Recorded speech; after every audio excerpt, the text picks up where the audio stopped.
জামালপুর ইবতিদায়ী নুরানি হাফেজ মাদ্রাসা কমিটি কর্তৃক আয়োজিত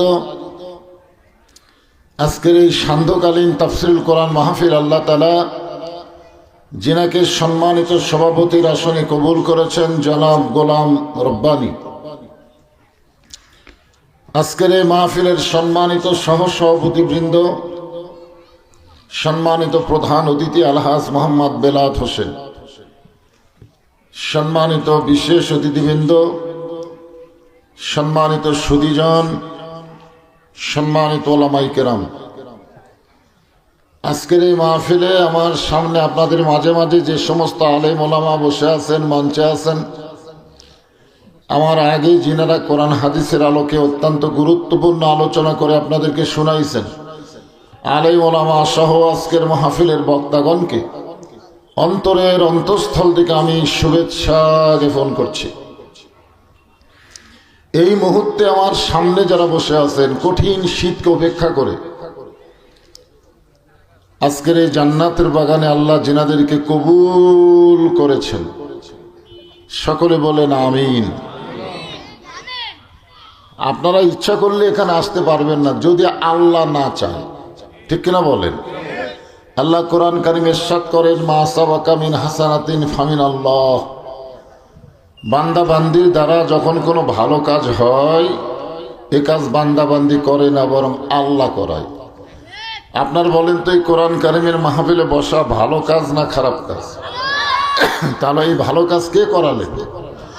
যে আল্লাহ দয়া করে, রহম করে, মেহেরবানি করে আজকের এই জান্নাতের বাগানে আমার সামনে আপনাদের কবুল করেছেন। আমি আমার অন্তরের অন্তঃস্থল থেকে আপনাদের সবাইকে শুভেচ্ছা জ্ঞাপন করছি। সম্মানিত মা বোনেরা, পর্দার অন্তরালে বসে বসে যারা আলোচনা শুনতেছেন, তাদেরকে শ্রদ্ধা জ্ঞাপন করে এই মুহূর্তে জানতে চাচ্ছি আপনারা সকলে কেমন আছেন? আলহামদুলিল্লাহ রাব্বিল আলামিন। যে আল্লাহ শারীরিক সুস্থতা, মানসিক প্রশান্তি দান করে আজকের এই জান্নাতের টুকরার মধ্যে কবুল করলেন, আমরা সে আল্লাহর উপরে খুশি না বেজার? তাহলে জবান খুলে সমস্বরে সকলে বলবো, রব্বানা লাকাল হামদ হামদান কাসীরান তাইয়িবান মুবারাকান ফীহি। আপনারা দেখেন, খেয়াল করে, ছোট ছোট বাচ্চাদের সাউন্ড কিন্তু জোরে শোনা যাচ্ছে, ঠিক না? কারণ কি? রক্তের স্পিড নাই এদের। টুটির মধ্যে, এদের এখানে একটা টুটি আছে, টুটির মধ্যে শয়তান নাই। জোরে কোন কি নাই? এই শয়তান যখন না থাকে তখন তাদের জবানগুলো খুব সুন্দর করে আল্লাহ প্রকাশ করে দেয়। আর আমাদের টুটির মধ্যে, গুটির মধ্যে শয়তান বসে আছে, তো এই জন্য ভালো কথা আমাদের জবান দিয়ে খুব ভালোভাবে প্রকাশ হয় না। আপনারা বলেন তো, আল্লাহর প্রশংসা করা এটা কি আল্লাহর লাভ না বান্দার লাভ? আল্লাহর কোনোই লাভ নেই। আপনার যদি আমার প্রশংসা করেন, আমার দাওয়াত বাড়া দেবে, কিন্তু আপনাদের কোনো লাভ হবে না। কোনো নেতার প্রশংসা করেন, সামনে ইলেকশনে ভোট বেশি পাবে, কিন্তু আপনাদের কোনোই লাভ নাই। কোনো ডাক্তারের প্রশংসা করেন, ডাক্তার রুগী বেড়ে যাবে, কিন্তু আপনি যে প্রশংসা করলেন আপনার কোনোই লাভ হলো না। কেবলমাত্র আল্লাহর প্রশংসা করলে আল্লাহর কোনোই লাভ নাই। বরং যারা প্রশংসা করবে, আল্লাহ তাদের প্রতি এত খুশি হয়, আসমান এবং জমিনের ফাঁকা জায়গাটুকু আল্লাহ নেকি দিয়ে পরিপূর্ণ করে দেয়। এই দেখেন, আপনারা যে সুবহানাল্লাহ কইলেন, এই সুবহানাল্লাহ বললে কি লাভ? বসে আছেন জামালপুরের মাহফিলে, আর আপনার জন্য আল্লাহ গাছ লাগাই দিল জান্নাতের বাগানে। কোন জায়গায় বসে আছেন, আর গাছ লাগলো কোথায়?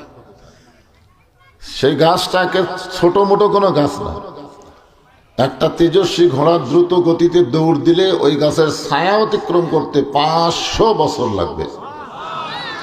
যতবার সুবহানাল্লাহ বলবেন, ততবারই একটা করে গাছ আল্লাহ তাআলা আপনার নামে জান্নাতে লাগাই দিবে।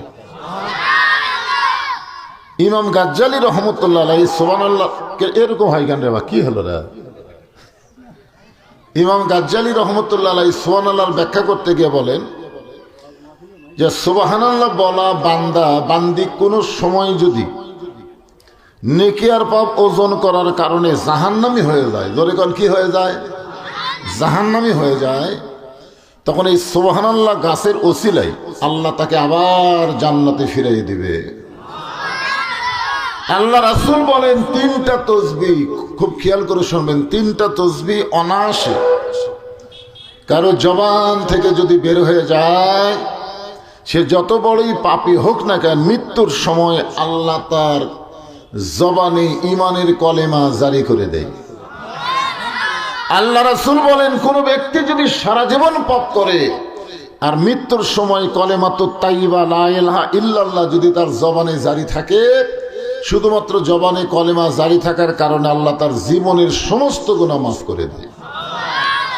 এই জন্য সুবহানাল্লাহ, আলহামদুলিল্লাহ, আল্লাহু আকবার, এই তিনটা তাসবিহ বলার সময় আমরা কৃপণতা করব না। আমরা আল্লাহর প্রশংসা করতেছি এই কারণেই যে আল্লাহ তাআলা আমাদেরকে জন্মগতভাবে মুসলমানের ঘরে কবুল করেছেন। দুনিয়াতে বহু জাতের মানুষ বসবাস করে, বহু জাত, কিন্তু কোন জাতি আল্লাহর কাছে পছন্দ নয়, একটাই মাত্র জাত, ইন্নাদ দীনা ইনদাল্লাহিল ইসলাম। আল্লাহর কাছে মনোনীত জীবন বিধান ধর্মের নাম কি? ইসলাম। আল্লাহ কোরআনে অন্য জায়গায় বলেছেন, অমাইয়াবতাগি গায়রাল ইসলাম দীনান ফালাই ইউকবালা মিনহু।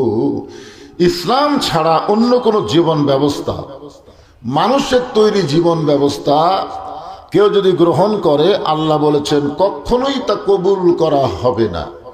আল্লাহর কাছে একমাত্র কবুল যোগ্য ধর্মের নাম কি? আর সেই ইসলামের ভিতরেই আল্লাহ আমাদেরকে কবুল করেছেন। এখান থেকে বোঝা গেল আল্লাহ আমাদের উপরে খুশি না বেজার? যে আল্লাহ খুশি হয়ে মুসলমানের ঘরে আমাদেরকে জন্ম নেওয়ার তৌফিক দিলেন, আমরা সে আল্লাহর প্রতি খুশি হয়ে জবান খুলে বলি আলহামদুলিল্লাহ। যারা পিছনে দাঁড়িয়ে আছেন আপনাদের ভাব কি? হ্যাঁ, আমার ফাঁক থেকে বসলেন কেন? এই সামনের দিকে চাপা চাপা বসেন। মাগরিবের মাহফিল বুঝতেছেন না? মাগরিবের মাহফিল খালি শীত না হলে এতক্ষণ এখানে দাঁড়ানোরও জায়গা ছিল না। আরে ভাই, এ মাইক অবাটার, এই তোরা হয়তো মাগরিবের নামাজ পড়িস নি, তোরা তো নামাজটা পড়াইতে হতো। যা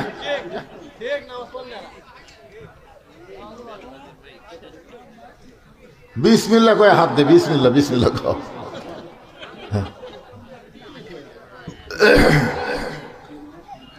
একটা ভারস্ত লোক নাই, সব চেংড়া ফেংড়া। কি সব? না না না, মাইক ওলা একটু ভারী হওয়া লাগবে না, একটু অভিজ্ঞ হওয়া লাগবে না? এরা কিসের কি কুটি হাত দেয়, কুটি চঞ্চ করে, বুঝি না। সাউন্ড খুব জোরে লাগবে না, সাউন্ডটা ক্লিয়ার করে দাও। কেউ জোরে জোরে চিল্লাইলে জনগণ কি কয়? এত জোরে কথা কোষ বোঝা যায় না। আবার কেউ আস্তে আস্তে কথা বললে ম্যান ম্যান করিস কেন, শোনা যায় না।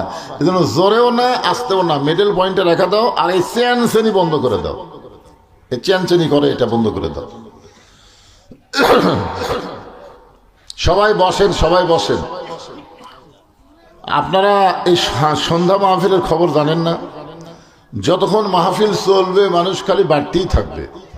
এই জন্যে আগে এসে সামনে চেপে চেপে বসেন, যারা পিছনে আসতেছে পিছনে বসবে।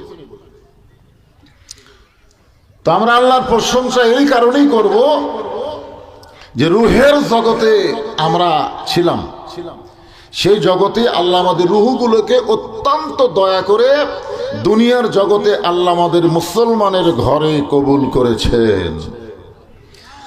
আল্লাহ ইচ্ছা করলে আমাদের হিন্দুর ঘরেও পাঠাবার পারতেন। আপনারা বলেন তো, আল্লাহ যদি আমাদের হিন্দুর ঘরে পাঠাতো তাহলে আমাদের অবস্থা কি হতো? এখান থেকে চিন্তা করা দরকার। আল্লাহ আমাদের এত দয়া করছেন যে আল্লাহর পছন্দনীয় জীবন বিধান ইসলামের মধ্যে আল্লাহ আমাদের কবুল করেছেন। খুশি হয়ে আর একবার বলি আলহামদুলিল্লাহ। নিদানে আখেরাতে তরাইতে পুলসিরাতে কান্ডারি হইয়া নবী পার করিবেন সেই তরণী। আল্লাহ আমাদের ভাগ্য এত ভালো যে বিশ্ব নবীর উম্মত হিসাবে আমাদের কবুল করেছেন। জোরে খান সুবহানাল্লাহ। মুসলমানের ঘরে আল্লাহ কবুল করলেন, কিন্তু আদম নবীর সময় পাঠিয়ে দিলেন। মুসলমানের ঘরে আল্লাহ কবুল করলেন, নূহ নবীর সময় আমাদের পাঠিয়ে দিলেন। মুসলমানের ঘরেই কবুল করলেন। ইব্রাহিম নবীর সময় আমাদের পাঠায় দিলেন, মুসলমানের ঘরেই কবুল করলেন। ঈসা নবীর সময় আমাদের পাঠায় দিলেন। কিন্তু ওই সকল নবীর সময় আমাদের না পাঠায়া বিশ্ব নবীর উম্মত হিসাবে আল্লাহ আমাদের কবুল করেছে। বিশ্ব নবীর উম্মত হওয়ার মধ্যে লাভ কি জানেন? আপনার লাভ জানেন? যদি কোনো সময় আমরা আটকে যাই, আটকা যাওয়া বোঝেন না?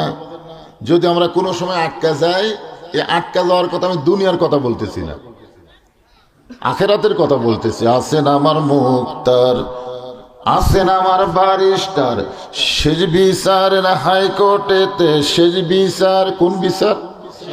শেষ বিচারের হাইকোর্টেতে তিনি আমায় করবেন পার, আমি পাপী তিনি জামিনদার। আল্লাহ যখন হাকিম হইয়া আমাদেরকে আসামি বানায় বিচার শুরু করবেন, ওই সময় আমাদের নবী উকিল হবেন, আমাদের নবী ব্যারিস্টার হবেন, আমাদের পক্ষে আল্লাহর কাছে ওকালতি করে আমাদেরকে সুপারিশ করে জান্নাতে পৌঁছায় দিবে। কি ভাগ্য আমাদের! সবাই সুবহানাল্লাহ বলেন না? আপনার মনে করতেছেন নিজের নামাজ দিয়ে, রোজা দিয়ে, হজ দিয়ে, যাকাত দিয়ে জান্নাত যাবে?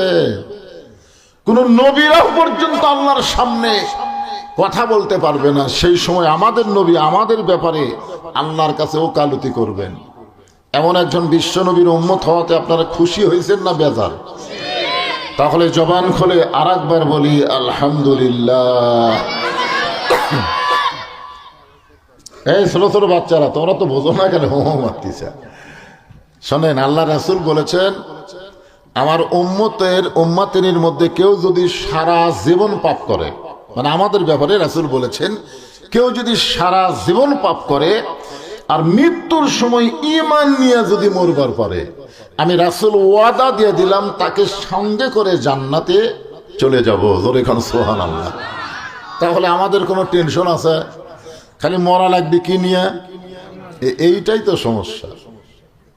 ঈমান নিয়ে মরতে পারবো কিনা এইটা নিয়েই তো আমাদের চিন্তা হচ্ছে। যদিও আমরা মুসলমানের ঘরে জন্ম নিয়েছি, বাংলাদেশের শতকরা 95% মুসলমান। 100 জন মানুষের মধ্যে কত? 95% মুসলমান। আপনারা বলেন তো শতকরা ইমানদার কত ভাগ? মানে ইমানদারের ভাগ এখনো আমরা জানি না, কিন্তু মুসলমানের ভাগ জানি। 100 জনের মধ্যে 95 জন মুসলমান, কিন্তু 100 জন মানুষের মধ্যে কত ভাগ ইমানদার এটা আমরা জানি না। মুসলমানই তো ঠিক আছে, কিন্তু ইমান ঠিক আছে কিনা এটাই তো চিন্তা। খুব খেয়াল করে শোনা লাগবে, বুঝলেন? আমরা যে কোরআন থেকে আলোচনা শুনবো, এই কোরআন সম্পর্কে আপনাদের ধারণা কি? এই কোরআনের মধ্যে কোনো সন্দেহ আছে নাকি? যেই কোরআনে আল্লাহ বলেছেন, যালিকাল কিতাবু লা রাইবা ফি হুদাল লিল মুত্তাকিন। আল্লাহ যদি এখানে বলতেন হুদাল লিন নাস, যালিকাল কিতাবু লা রাইবা ফি হুদাল লিন নাস, তাহলে এই কোরআন থেকে সব দলের মুসলমানই হেদায়েত পেত। বাংলাদেশে বহু দলের মুসলমান আছে না নাই? একদল মুসলমান তারা মানুষের তৈরি সংবিধান দিয়ে বাংলাদেশ চালাবার চায়, আর একদল মুসলমান মানুষের সংবিধানকে দাফন করে আল্লাহর কোরআনকে সংবিধান হিসাবে মানতে চায়। জোরে এখন কথা ঠিক কিনা? আপনারা বলেন তো, যারা মানুষের সংবিধান মানবে এরাও মুসলমান, এরা কি মুত্তাকি? মুত্তাকি হবার গেলে আল্লাহ অন্য জায়গায় বলেছেন, ইয়া আইয়ুহাল্লাযীনা আমানুত্তাকুল্লাহা হাক্কা তুকাতিহি ওয়া লা তামুতুন্না ইল্লা ওয়া আনতুম মুসলিমুন। এই মুসলমানদেরকে লক্ষ্য করে আল্লাহ তাআলা এখানে বলতেছেন, যারা আমাকে বিশ্বাস স্থাপন করেছ, ভয় করতে হবে কার? মুত্তাকির 1 নম্বর গুণ হলো ভয় করতে হবে আল্লাহকে। আল্লাহ ছাড়া অন্য কাউকে ভয় করা যাবে। কিন্তু আজকে বহু মুসলমান মসজিদে নামাজ পড়বার চাই জোহরের সামনে কাতারে, কিন্তু মসজিদের দরজাত গিয়ে দেখে জুতার দাম হলো 2000 টাকা। মুসলমান মুসলমান এখন বলেন তো 2000 টাকার জুতা দরজার থেকে সামনে কাতারে যাবে? বর্তমান পরিবেশে কি হবে? চিন্তা করবে যদি জুতা থেকে সামনে যায় আর আশা দিকে জুতা নাই, তখন কার ভয়ে জুতা হাতত নেবে বলেন? আল্লাহর ভয় না চোরের ভয়ে? তার মানে বোঝা গেল বর্তমানে বাংলাদেশে মুসলমান হতে পারে, কিন্তু মুত্তাকি হওয়া বড় কঠিন হয়ে যাচ্ছে। মুত্তাকি হবার গেলে একমাত্র আল্লাহকে ভয় করা লাগবে। আর আল্লাহর ভয় দুনিয়ার কোনো মানুষের আইন দেওয়া হবে না। আল্লাহর ভয় তৈরি করতে গেলে আমার আল্লাহর কোরআনের আইন লাগবে। ধরে কোন ঠিক কি না? এর সাথে সাথে আল্লাহ বললেন হাক্কা তুকাতিহি, খুবই গুরুত্বপূর্ণ। আত্তাকুল্লাহ বলার সাথে সাথে আবার বললেন হাক্কা তুকাতিহি। মুত্তাকির ব্যাখ্যা হচ্ছে হাক্কা তুকাতিহি মানে নিয়ম মতো সবসময় আল্লাহর ভয় করা লাগবে। নিয়ম অনুযায়ী সবসময় ভয় করা লাগবে কার? আল্লাহর নিয়ম। এখন নিয়ম অনুযায়ী যদি আল্লাহর ভয় সবসময় করতে চাই, তেমন একটা পরিবেশ আমাদের বাংলাদেশে দরকার আছে না নাই? দরকার আছে না নাই? বর্তমানে এই পরিবেশে আমরা আল্লাহর ভয় করতেছি কখন?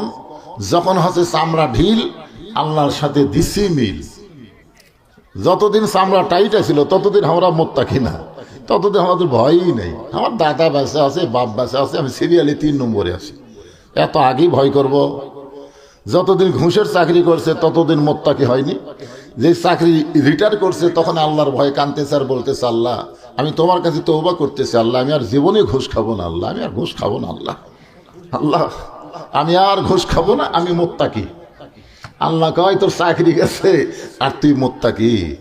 যতদিন ঘুষের চাকরি ছিল ততদিন আল্লাহর ভয় করেনি, চাকরি গেছে আর মুত্তাকি হয়েছে। আপনারা বলেন তো ওই মুত্তাকি আল্লাহ কবুল করবে? এই জন্যই বলেছেন হাক্কা তুকাতিহি, চামড়া ঢিল আল্লাহর ভয় দিছ মিল। সারা জীবন মসজিদে যায়নি, যখন বুড়া হয়ে গেছে তখন চেয়ার নিয়ে মসজিদে গেছে। এরকম কিছু মুসল্লি আছে না নাই? যে লোকটা চেয়ার নিয়ে মসজিদে গেছে আপনার খোঁজরা দেখবেন ওই যৌবনকালে নামাজই পড়েনি। যৌবনকালে যদি কোনো ব্যক্তি নামাজ পড়ে, বুড়া বয়সে তাকে চেয়ার নেওয়া লাগবে কেন? কারণ সরকারি চাকরি করা হয়ে গেলে রিটায়ার দেয়, পেনশন দেয়, তখন কি আর অফিসে যাওয়া লাগে? কথা কর না কেন? অফিসে যাওয়া লাগে, বাড়ির বসে থেকে বেতন খা। যৌবন বয়সে যারা 5 ওয়াক্ত নামাজ জামাতে আদায় করে, বুড়া বয়সে যদি ঠিক মতো রুকু সেজদা করবার নাও পারে, ও যেখানে নামাজ পড়বে আল্লাহ তাকে পেনশনের সওয়াব দিয়ে দিবে। ধরে কেন সুবহানাল্লাহ। এই জন্য আল্লাহ প্রত্যেকটা বান্দা বান্দিকে বলবে হাসরের ময়দানে তোমার শৈশবকালের কোনো হিসাব দেওয়া লাগবে না, বুড়াকালের কোনো হিসাব আমি আল্লাহ চাই না, খালি যৌবনকালের হিসাব দেওয়া জান্নাতে যাও। তাহলে আল্লাহর ভয় যথাযথ নিয়ম মতো কখন করা লাগবে? বুড়া বয়সে না যৌবন বয়সে?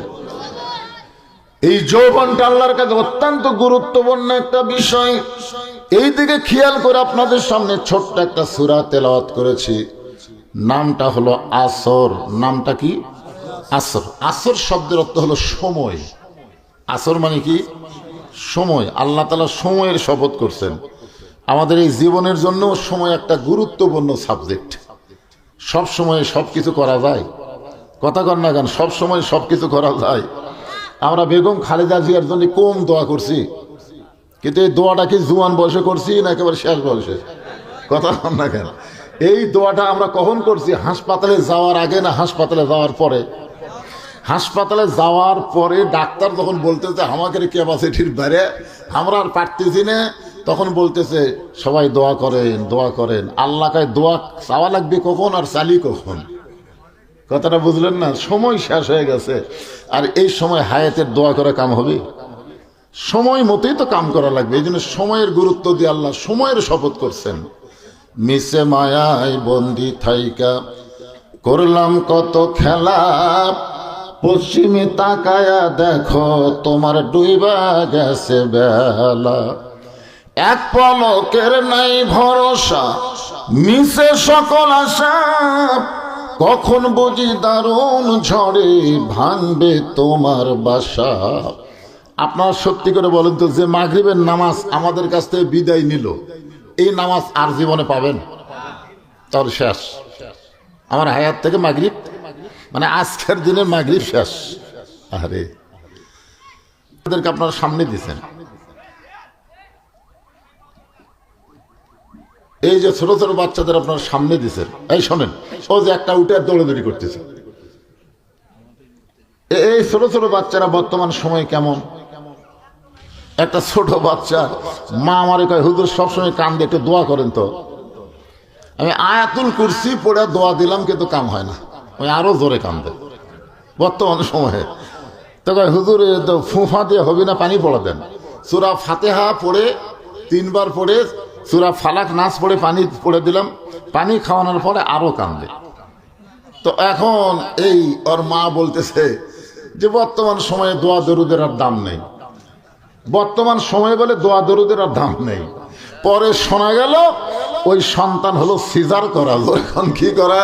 কারণ সিজার করা বাচ্চারা মোবাইল ছাড়া কান্না থামবি না, মোবাইল ছাড়া এরা ভাত খাবি না। তোর এখন কত ঠিক কিনা?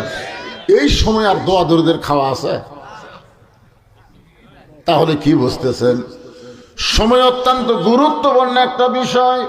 তোর আবার এখানে দাঁড়িয়ে থাকলি কেন বাবা? বসরে বসে, সোনা সানেরা বসরে। কি সুন্দর নাম, জামালপুর। সবাই বসেন, পিছনে হইছে না করে সবাই বসেন।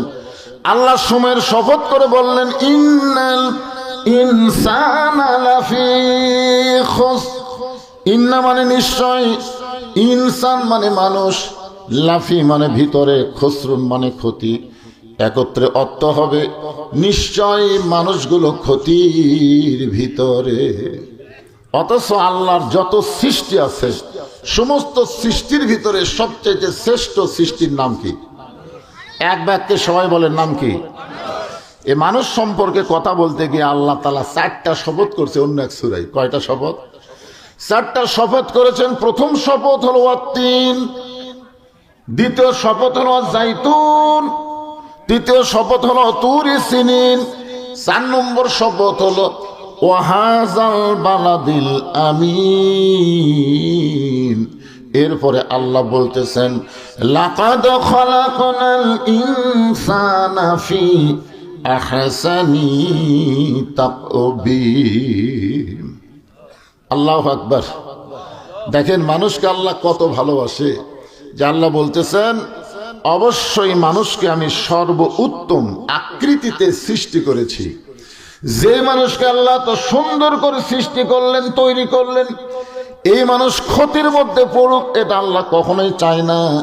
এই কারণেই তো আমরা গজলের মধ্যে বলি, আদর করে মানুষ আল্লাহ বানায়া কেমনে দিবেন ক্ষতির মধ্যে ফেলিয়া। কি মনে করতেছেন আল্লাহ মানুষকে ভালোবাসে কম না বেশি? কত বেশি। এটা আমাদের বাবা আদমকে তৈরি করার ইতিহাস পড়লেই তোমরা আশ্চর্য হয়ে যাব। মাটির আদমকে আল্লাহ তৈরি করিয়া ঘোষণা করিলেন আল্লাহ শ্রেষ্ঠ বলিয়া। তাই নূরের ফেরেশতা করে মানুষকে সেজদা, তাই নূরের ফেরেশতা করে মানুষকে সেজদা।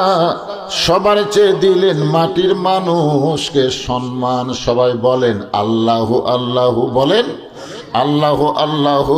তুমি জাল্লি জালালুহু, শেষ করা তো যায় না গে তোমার গুণগান।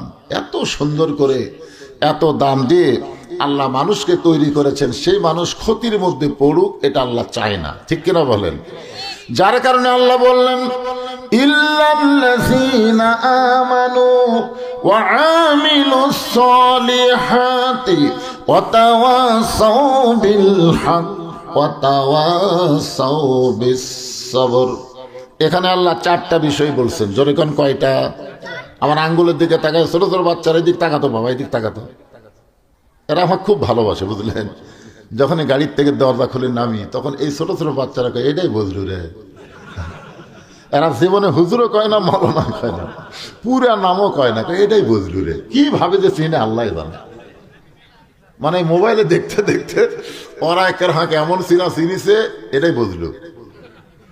এক বাড়িতে গেলে আমার আব্বা আমাকে বজলু বলে ডাকতো, আর এরা আমার বজলু কয়। এরা খুবই ভক্ত, বুঝলেন? কিন্তু সামনে আমার দিকে তাকাচ্ছেন, টাকা থাকতো।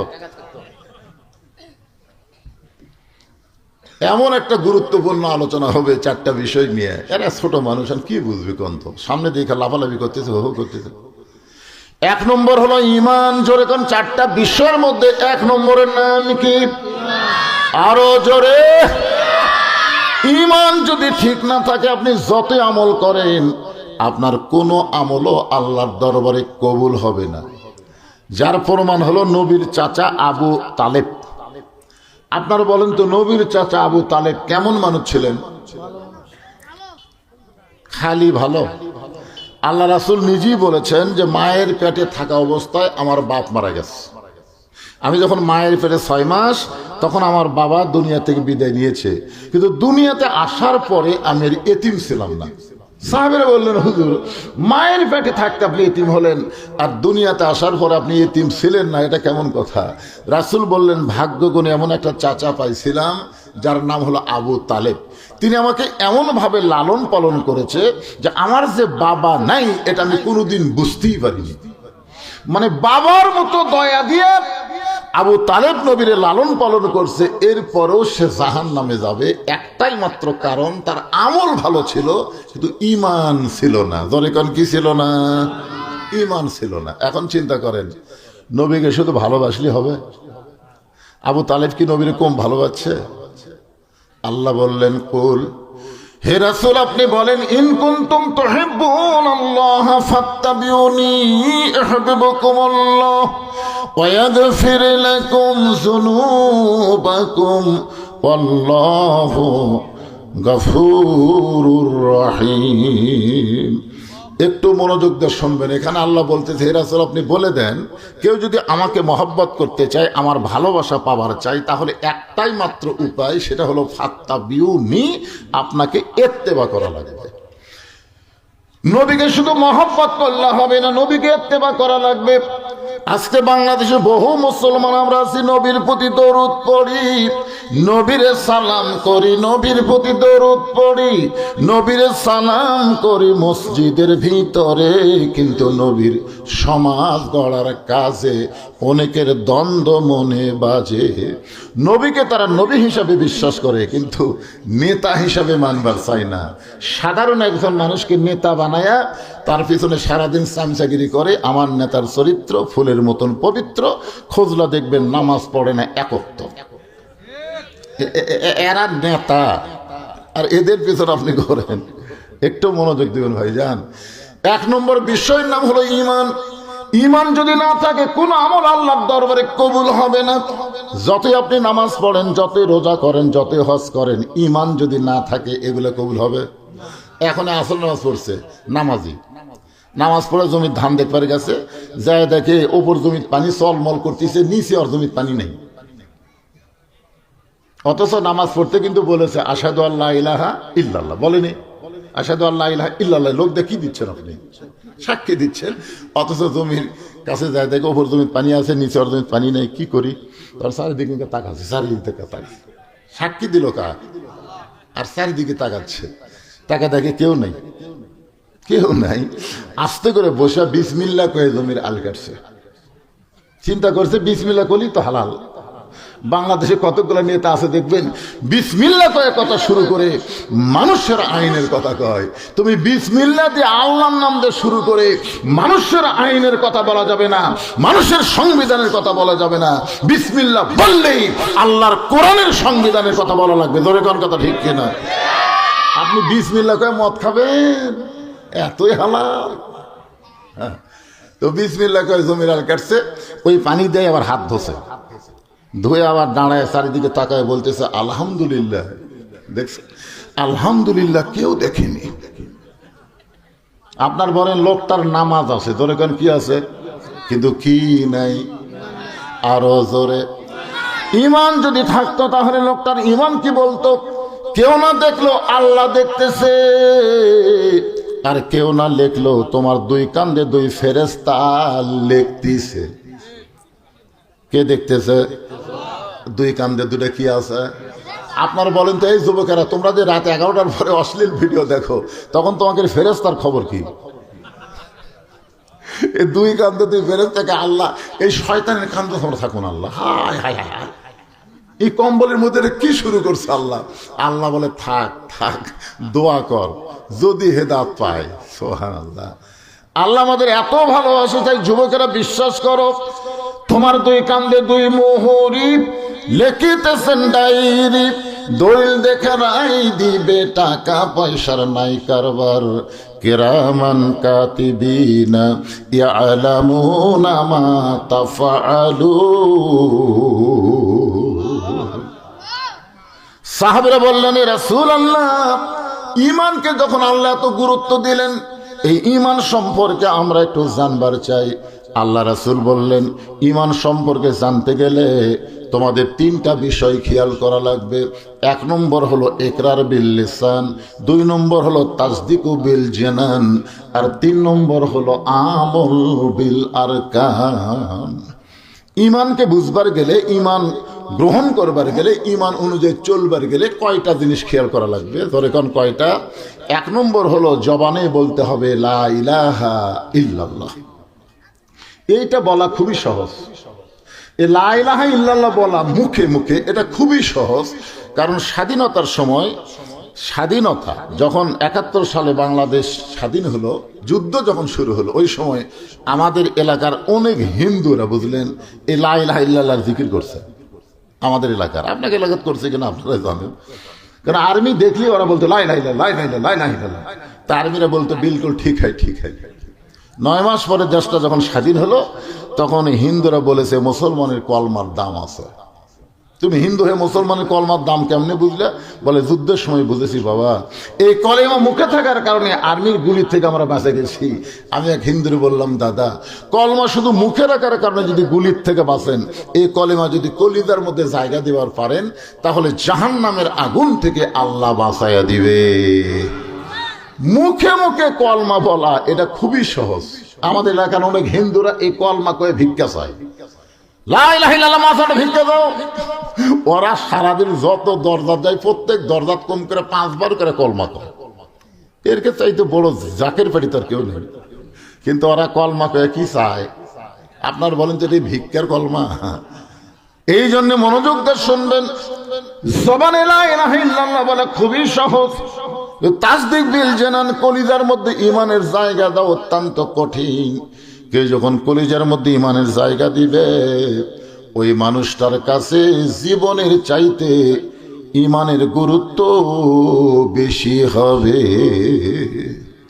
আকাশেতে লক্ষ তারা, একটা চাঁদের আলো, 1000 কোটি মানুষের চাইতে ঈমানদার ওসমান হাদি অনেক ভালো। ধরে কোন ঠিক কিনা?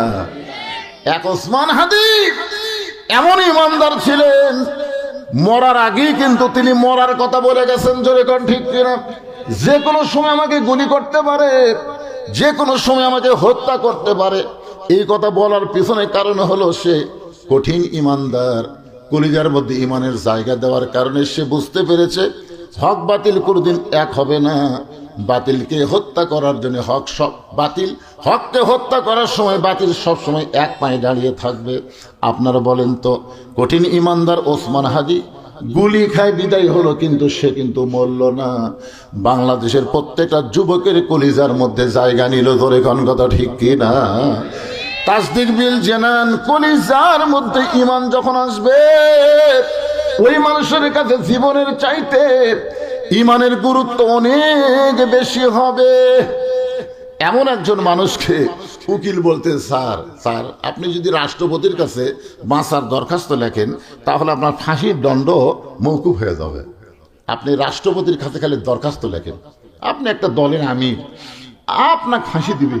আপনি রাষ্ট্রপতির কাছে দরখাস্ত লেখেন, রাষ্ট্রপতি যদি দয়া করে আপনাকে মাফ করে, তাহলে আপনার ফাঁসির দণ্ড ক্যান্সেল হয়ে যাবে। ইমানদার মুচকি মুচকি হাসতেছে। উকিল বলে, হাসেন কেন? বলে, হাসার কারণ হলো আমার ইমান বলতেছে এই বাংলাদেশ জন্ম হওয়ার পরে 3 জন রাষ্ট্রপতি ক্ষমতা থাকা অবস্থা নিজেরাই মরেছে। 3 জন রাষ্ট্রপতি ক্ষমতা থাকতে মরে গেছে। একটা হলো শেখ মুজিবুর রহমান, একটা হলো জিয়াউর রহমান, একটা হলো জিল্লুর রহমান। যারা ক্ষমতা থাকতে নিজেরাই মরে যায়, তাদের কাছে কোনো ইমানদার জীবন ভিক্ষা চায় না। ধরে খান কথা ঠিক কিনা? আপনার বলেন, এটা কি মুখের ইমান না কলজার ইমান? মুখের ইমান। জীবন বাঁচার ফরজ, জীবন বাঁচার ফরজ। ঈমান বাঁচানো ফরজ। যাদের মুখে শুধু লা ইলাহা ইল্লাল্লাহ, এরা বলবে জীবন বাঁচানো ফরজ। আর যাদের কলিজার মধ্যে ঈমান, তারা বলবে জীবনের কোনোই দাম নাই, ঈমানের দাম আছে। জোরে কোন ঠিক কিনা? আমি আপনি যতই চেষ্টা করি জীবন বাঁচাতে আমরা পারবো না। পারবেন? চেষ্টা করেন তো দেখি। যতই চেষ্টা করি তবে জীবন বাঁচান যাবে না। একটু চেষ্টা করলে আমাদের ঈমানকে আমরা বাঁচাবার পারবো। এরপরে রাসূল বললেন আমল বিল আরকান, ঈমান অনুযায়ী আমল করা লাগবে। ঈমান অনুযায়ী যেগুলো আমল আছে, যে আমল না করলে ঈমানই থাকবে না, আপনার বলেন তো সে আমলের নাম কি? আমার কথা কি কি কি শুরু হলো? এই মনোযোগ দিয়ে শুনুন। যে আমল আমরা না করলে আমাদের ঈমান থাকবে না, সেই আমলের নাম কি? আরো জোরে, জোরসে বলুন। দুই একজন বলতেছে, বাদ বাকি বলতেছে না, কারণ এরা অনেকে মাগরিবের নামাজই পড়েনি। তো নামাজ যদি না পড়ে থাকে আবার নামাজ কেমনে করে? শরম লাগতেছে। আপনারা জানেন আল্লাহ রাসূল বলেছেন লা সলাতা লা ঈমানা, যার নামাজ নাই তার ঈমান নেই। আরবিতে এই মাসের নাম কি? জোরে বলেন। আল্লাহুম্মা বারিক লানা ফি রজব ওয়া শাবান ওয়া বাল্লিগনা রমাদান। আপনারা জানেন এই রজব চন্দ্রের 1 তারিখে আল্লাহ তার নবীকে আরশে নিয়ে গেছিলেন। এটা আপনারা জানেন?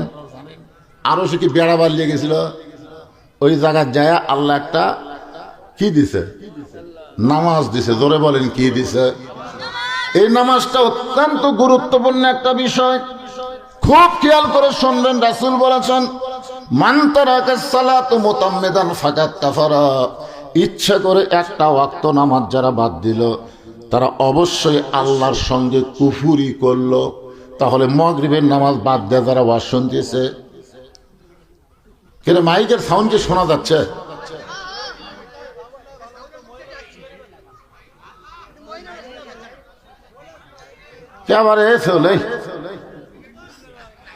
চেষ্টা করো তো বিসমিল্লাহ কও। বিসমিল্লাহ কও। খালি বিসমিল্লাহ। শহীদ প্রেসিডেন্ট জিয়া রহমান চালু করার কারণে আল্লাহ তাকে শহীদদের মধ্যে কবুল করেছে। ধরে কোন ঠিক কিনা? বাংলাদেশের সমস্ত মানুষ জিয়া রহমানকে শহীদ প্রেসিডেন্ট কয় কি জন্য? এই যে ধর্ম নিরপেক্ষতা লাত্তি দিয়ে ফেলে দিছে, দিয়ে ওই জায়গায় বিসমিল্লাহ চালু করছে। ইসলামের মূল্যবোধের সরকার গঠন করেছে। দুনিয়া থেকে বিদায় নেওয়ার পরে বিটকেস খুলে দেখা গেল কোরআন শরীফ আর জায়নামাজ ছাড়া কিছুই নেই।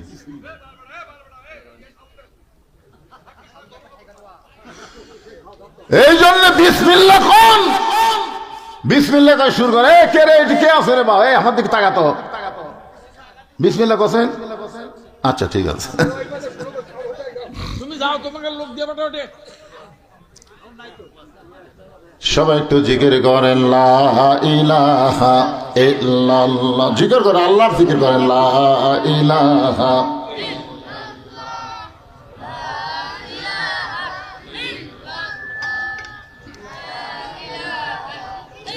লা ইলাহা ইল্লাল্লাহ লা ইলাহা। এবার ঠিক আছে, আর হাত দিও না। লা ইলাহা ইল্লাল্লাহ লা ইলাহা ইল্লাল্লাহ। জোরে লা ইলাহা ইল্লাল্লাহ লা ইলাহা ইল্লাল্লাহ মুহাম্মাদুর রাসূলুল্লাহ সাল্লাল্লাহু আলাইহি ওয়াসাল্লাম। এখন যারা মাগরিবের নামাজ না পড়ে ওয়াজ শুনতেছেন, আপনি যদি নিয়ত করেন হুজুর আমি মাগরিবের নামাজ পড়ি নাই কিন্তু এশা থেকে আর নামাজ ছাড়বো না, আল্লাহ বলে যত নামাজ না পড়ার পাপ হয়েছে এ নিয়ত করার সঙ্গে সঙ্গেই আমি আল্লাহ মাফ করে দিলাম। মারাত্মক কথা। রাসূল বলেছেন বাইনাল আবদি ওয়াল কুফরি তরকুস সালাত। বান্দা আর কাফের মধ্যে পৃথক করার জিনিসটার নামই হলো নামাজ। তাহলে ঈমানের পরে যে আমলটা না করলে ঈমান থাকে না, এই আমলটার নাম হলো নামাজ। অনেকে আমাকে বলে হুজুর আমরা না হয় 5 ওয়াক্ত পড়ি না, তাই বলি কি জুম্মার নামাজ পড়ি না। আপনাকে যে মাদ্রাসার কাছে যে মসজিদ আছে, মসজিদ তো অনেক বড় মসজিদ, কি 5 ওয়াক্তের খবর কি? এত বড় মসজিদ যে আপনারা করছেন, এটা কি 5 ওয়াক্তর জন্য করছেন না জুম্মার জন্য করছেন? কথা কয় না। 5 ওয়াক্তর জন্য অত বড় মসজিদ থাকে? এরা জুমার জন্য করছেন, বড় করছেন। আজকে বাংলাদেশে যত মসজিদ দোতলা তিনতলা হচ্ছে, জিজ্ঞাসা করা হচ্ছে ভাই কোন নামাজের জন্য? জুম্মার জন্য হুজুর। এত মানুষ হয়, জায়গা হয় না। আপনার বলেন তো জুম্মার নামাজ সম্পর্কে কি? এই লাইলাতুল মেরাজে আল্লাহ যে নবীকে 5 ওয়াক্ত নামাজ দিলেন, এর মধ্যে জুম্মা নাই। জুম্মা হলো দুনিয়ার নামাজ, আর এই 5 ওয়াক্ত নামাজ হচ্ছে আরশের নামাজ। জোরে কোন সুবহানাল্লাহ। সেই জুম্মা মারতেছেন, তাও আবার নিয়মকে জানেন, সবার শেষে আসবি, সবার আগে চলে যাবি। কতগুলো জুম্মার মুসল্লি এতই বদমাইশ বুঝলেন, ওরা আসবি শেষে, যাবি আগে। আসার সময় পুরাতন স্যান্ডেল পাঁচ দিয়ে এসে নতুনের কাছে থুবি, যাওয়ার সময় নতুন পাঁচ দিয়ে চলে যাবি। ধরা পড়লে বলবে বদল হচ্ছে ভাই, বদল হচ্ছে। আজ পর্যন্ত কোনোদিন দেখলাম না যে নতুন স্যান্ডেল থুয়ে এরা পুরাতন পাঁচ দিয়ে গেছে, কোনোদিনও দেখিনি। যতবার ধরা পড়ছে খালি নতুন নিয়ে গেছে, পুরাতন থুয়ে গেছে। আপনার এটা কি বদল? এদের সম্পর্কে আল্লাহ বলেছেন ফাওয়াইলুল লিল মুসাল্লিন আল্লাযীনা হুম আন সালাতিহিম সাহুন আল্লাযীনা হুম ইরাউন ওয়া ইয়ামনাউনাল মাউন। আল্লাহর একটা আয়াত আছে কোরআনে, যে আয়াতটা পড়লে মনে হয় আল্লাহ সবাইকে মাফ করে দিবে। সুবহানাল্লাহ। সে আয়াতটা হলো লা তাকনাতু মির রাহমাতিল্লাহ ইন্নাল্লাহা ইয়াগফিরুয যুনুবা জামিআ ইন্নাহু হুয়াল গফুরুর রহিম। আল্লাহ বলে বান্দারে, আমি আল্লাহর এত দয়া, আমার দয়ার কাছে তোদের পাপ কিছুই না। আমি আল্লাহর এত দয়া, আমার দয়ার কাছে তোদের পাপ কিছুই না। রহমান রহিম নামে যত গুনাহ ঝরে, বান্দারও কি সাধ্য আছে তত গুনাহ করে। হাসরের ময়দানে আল্লাহ রহমান রহিম নামের ওসিলায় যারা 5 ওয়াক্ত নামাজ পড়ে নাই, শুধু জুম্মা পড়েছে, শুধু কি পড়ছে? জুম্মার নামাজ পড়েছে, 5 ওয়াক্ত পড়েনি। আল্লাহ তাদেরকে বললো যাও তোমরা, যাই হোক জুম্মার নামাজ তো পড়ছে, এই ওসিলায় আমি আল্লাহ তোমাকে জান্নাত দিয়ে দিলাম, যাও। তখন জুম্মা পার্টিরা খুশি হবে, বুঝলেন?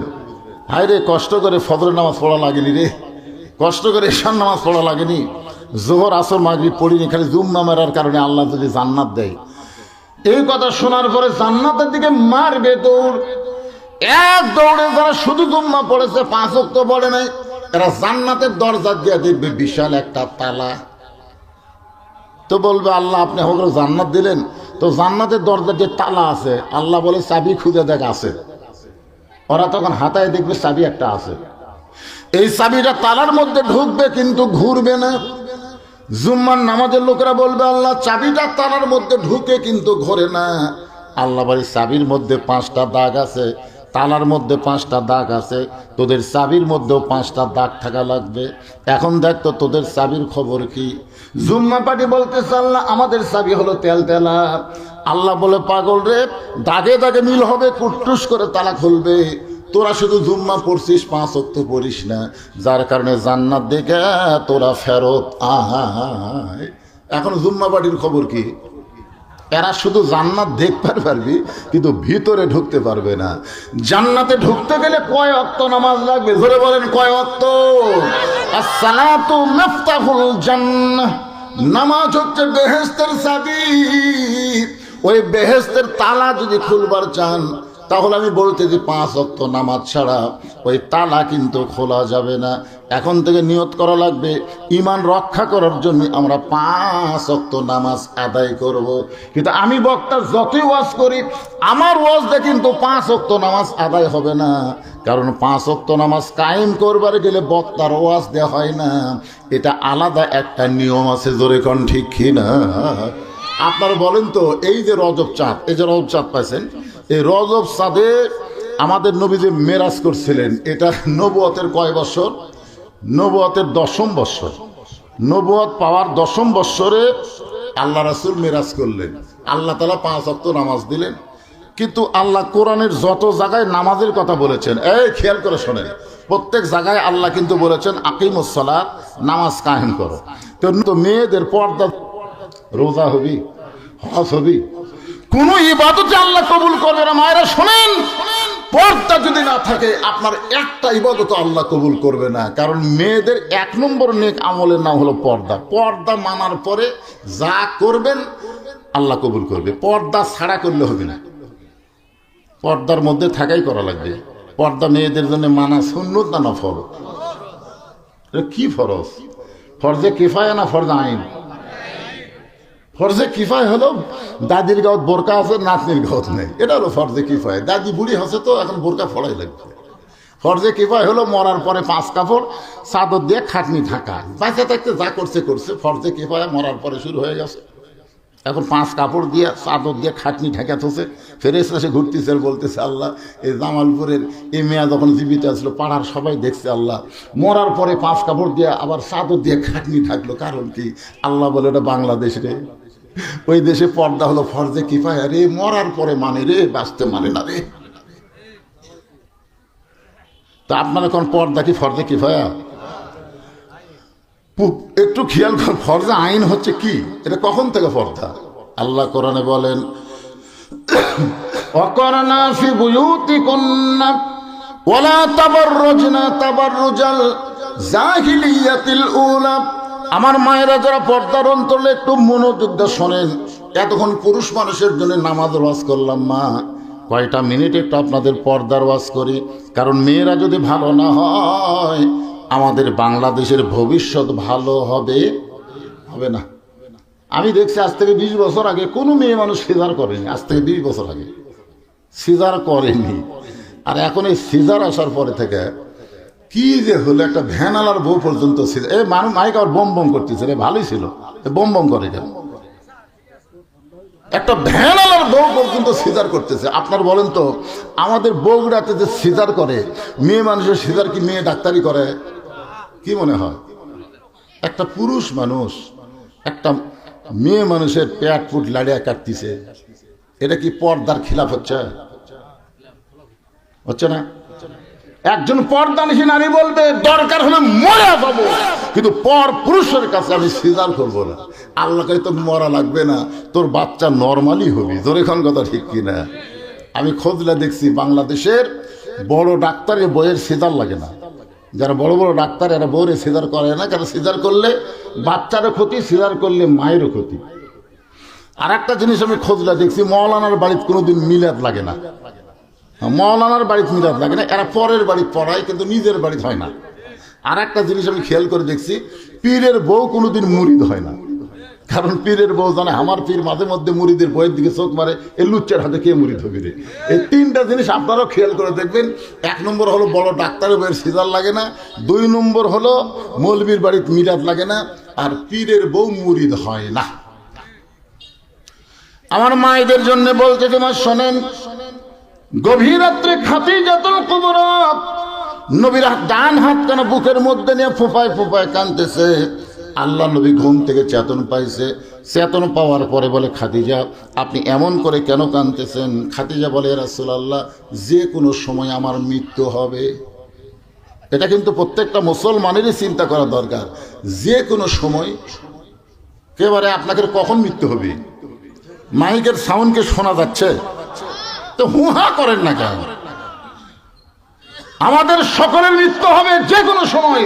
এখানে একজন মানুষ দাঁড়ায় বলেন, হুজুর আমার বাড়ি সব চাইতে কাছে, আমি বাড়ি যাবার পারবই। দেখি একজন দাঁড়ান তো দেখি, এত কাছে আপনার বাড়ি, সেই বাড়ি যাওয়ার মতন শক্তি যদি আপনার ভিতরে না থাকে, তাহলে এত মশান মারতেছেন কেন? এত মশান, কি মশান? খালি এই কি দেখেন ভাই, 6 তলার ভিত দিছে হুজুর, 3 তলা হসে হুজুর, রড বার করে তুছি দেখতেছি হুজুর। 2 কান্দের দিয়ে ফেরেশতা হলে, পাগলা উপর দিকে দেখিস না, অত মশান মারিস না, নিচের দিকে তাকা, নিচের দিকে তাকা। তোর বাড়ি 6 তলা না, তোর বাড়ি হলো নিচ তালা। ধরে কোন তালা? 1 তালাও না, 1 তালাও না, নিচ তালা। এত মশান কেন? খাদিজাতুল কুবরা বলতেছে, রাসূলুল্লাহ যে কোনো সময় আমার মৃত্যু হবে, আমার জন্য কোনো খোঁজ খবরই নাই, আমার জন্য কি আল্লাহর পক্ষ থেকে কোনো খোঁজ খবরই নাই। সঙ্গে সঙ্গে নবী খাদিজার কপালে একটা চুমা দিয়ে বলেন, খাদিজা, ওই আল্লাহর শপথ করে বলতেছি, এই দুনিয়াতে 10 জন পুরুষকে আল্লাহ জান্নাতের সার্টিফিকেট দিয়েছে এবং 10 জন নারীকেও আল্লাহ জান্নাতের সার্টিফিকেট দিয়েছে। সুবহানাল্লাহ। কন্যা কেন?